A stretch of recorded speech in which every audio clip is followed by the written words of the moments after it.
NOC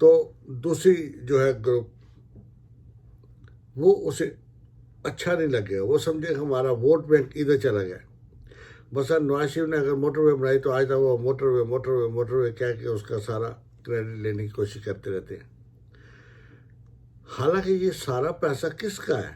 عوام کا ہے، پاکستان کا ہے، پاکستانیوں کا پیسہ ہے. یا جو ملک انویسٹ کرتا ہے یہ اس نے پاکستانیوں کو ادھار دیا ہے، کسی ادارے کو ادھار نہیں دیا. اسی طرح یہ جو بنڈل آئی لینڈ ہے، اگر اس پہ ڈیولپمنٹ ہوتی ہے تو جتنے یہ عرب کا ہے تخمینہ گورنمنٹ لگا رہی ہے اور جتنی انویسٹمنٹ پاکستان میں آئے گی، یہ تو دن رات پاکستان کے ایک دن رات کا مطلب یہ ہے کہ دنوں میں اکانومی کی پوزیشن بدل دے گی. تو پھر اس میں گورنمنٹ جو ہے واقعی مقامی ان کو کیا پرابلم ہے؟ پرابلم یہی ہے کہ اگر یہ ڈیولپ ہو گیا تو جو ہمارا ووٹ بینک ہے وہ ادھر چلا جائے گا پی ٹی آئی کی طرف سے. اب یہ دیکھیں کہ شروع سے وہی بات ہے کالے باغ ڈیم والی کہ اپنے ووٹوں کے لیے پورے ملک کی اکانومی کو تباہ کر دینا ہے، پرواہ نہیں کرنی. صرف یہ کہ ہمارا اقتدار نہ جائے، ووٹ نہیں ملے گا تو کیا ہوگا؟ یہ ہوگا نا آپ کے ایم این اے نہیں ہوں گے، آپ کی وزارتیں نہیں ہوں گی، لیکن پاکستان کے عوام تو خوشحال ہوں گے نہیں. ماٹو کیا ہے؟ پاکستان کے عوام خوشحال ہو نہ ہو، ان کے پاس پیسے ہو نہ ہو، وہ اپنے بچوں کو زہر دے کے مار رہی ہوں، مارنے دیں، کوئی بات نہیں.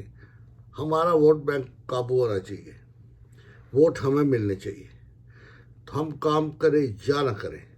تو ایسا ایک سٹرکچر، ایک ایسا شکنجہ بنا دیا گیا ہے جس میں عوام جکڑے ہوئے ہیں. تو اب چاہیے کہ عوام بھی آنکھیں کھولیں اور ایسے لوگوں سے آزادی حاصل کریں جو کہ اپنے ووٹ بینک کے لیے پوری ملک کی معیشت کو داؤ پہ لگا دیتے ہیں. آپ ذرا یہ سوچ رہے کہ اس وقت جن لوگوں نے کالا باغ ڈیم نہیں بننے دیا اور یہ جو ڈیم دو بن گئے منگلا اور تربیلا، تو ان سے کتنا فائدہ ہے اور اس کے نہ بننے سے کتنا نقصان ہے.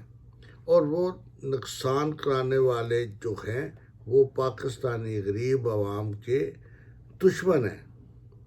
لیکن وہ مجھے پتا ہے اس وقت بھی وہ لیڈر ہوں گے، ہو سکتا ہے ان کے پاس وزارتیں بھی ہوں. تو ہیئر از دا ڈفرینس کہ ہم نے کبھی ایسے لوگوں کو چن کے آگے لائے نہیں جن کو ووٹ نہیں چاہیے، پاکستان کی ترقی درکار ہو. کوئی بھی گورنمنٹ اپنے علاقے میں جو منصوبے ہوتے ہیں ان کی پشت پناہی کرتی ہے کہ عوام کو یہاں سے روزگار ملے، معاشی حالات صحیح ہو جائے. کبھی بھی ایسا نہیں ہوتا کہ مقامی گورنمنٹ جو ہے وہ معاشیاتی ترقی والے منصوبوں میں خود رکاوٹ بنے. تو اب اگر ایک گورنمنٹ خود ہی رکاوٹ بن رہی ہے تو پیسہ کہاں سے آنا ہے؟ لوگوں نے کیوں آ کے آپ کے گھر پہ روپیہ لگانا ہے؟ کیوں وہاں پہ آپ کے جو ہے اس شہروں کو بسانا ہے؟ تو اس لیے اٹس ناٹ ٹو لیٹ. اب بھی ہمیں چاہیے کہ ہم اچھے لوگوں کو آگے لائیں، ایسے لوگوں کو آگے لائیں جن کو ووٹ نہیں چاہیے، ان کو پاکستان کی بقا، غریب عوام کی سلامتی اور ان کی خوشحالی درکار ہو. اگر ہم ایسا نہیں کریں گے تو پاکستان ترقی نہیں کرے گا. یہ لوگ ہمیشہ کے لیے ہم پہ چھائے رہیں گے. ہم سے میری مراد کیا ہے؟ یہ عام جو بندے عام گلیوں میں، محلوں میں، کچی بستیوں میں رہنے والے، یہ ہم لوگ ہیں. ہمارے پاس کوئی محلات نہیں، ہمارے پاس سفر کے لیے اپنے ذاتی جہاز نہیں ہے. ہم ٹرینوں کے بعد تھرڈ کلاس میں لٹک کے سفر کرنے والے بندے ہیں. بسوں کے چھتوں پہ بیٹھ کے ہم مزدوری کے لیے جاتے ہیں. تو ہمیں ایسے ہی اپنا لیڈر بھی چاہیے. ایسا لیڈر نہیں چاہیے جس کو پتہ ہی نہ ہو کہ میرے محل سے باہر کیا ہے، میری مرسڈیز کار کے باہر ٹیمپریچر کیا ہے، جسے پتہ ہی نہیں کہ یہ جو گدا ہے جس پہ میں سو رہا ہوں اس کا ہیٹنگ سسٹم جو ہے وہ اسے گرم ٹھنڈا کر سکتا ہے، اور وہ جو مزدور فٹ پاتھ پہ سو رہا ہے اس کا ہیٹنگ سسٹم کون بڑھاتا کراتا ہے. تو پلیز پہلے دن سے میں کہتا ہوں یہ جو اب ایک ترقی کا راز ہے بنڈل آئی لینڈ، یہ ایک سونے کی چڑیا ہے. اس کو کیش کرائیں. بھول جائیں کہ آپ سندھی یا بلوچی یا پٹھانے کس کا ووٹ بینک بڑھے گا، کس کا ووٹ بینک کام ہوگا. یہ سوچیں کہ پاکستانی عوام کی بڑائی ہوگی، 1.5 لاکھ لوگوں کو نوکریاں ملیں گی. آپ سوچ بھی نہیں سکتے جتنا اتنے انویسٹمنٹ ادھر آئے گی، لوگ آئیں گے. تو یہ سارے پاکستان کی ایک ترقی کا ہب بن جائے گا. اور اس سے کراچی والوں کو سب سے زیادہ فائدہ ہوگا کیونکہ کراچی کے نزدیک ہے. اور اس بنڈل آئی لینڈ کی ترقی سے باقی جو چھوٹے چھوٹے جزیرے 300 جزیرے ہیں ان میں بھی ترقی شروع ہو جائے گی، ٹورزم بڑھے گا، آمدنی بڑھے گی.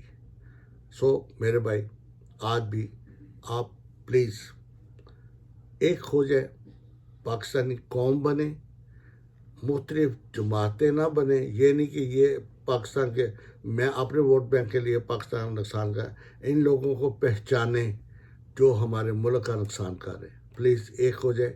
میری اللہ پاک سے دعا ہے کہ ہم سب کو اچھے کام کرنے کی، اچھے لوگوں کو سلیکٹ کرنے کی قوت عطا فرمائے، اچھے فیصلے کی قوت عطا فرمائے، اور ہم سب ایک ہو کے پاکستان کی ترقی کے لیے کام کریں. یہ بنڈل island this is a golden sparrow, یہ سونے کی چڑیا ہے، اس سے فائدہ اٹھائیں، ووٹ بینک کو بھول جائیں. تو پلیز آج کے لیے اتنا کافی ہے. اگر آپ میری بات سے متفق ہیں تو then share it, like it, it will be encouragement for me. Thank you very much. اللہ حافظ. پھر ملاقات ہوگی. خدا حافظ.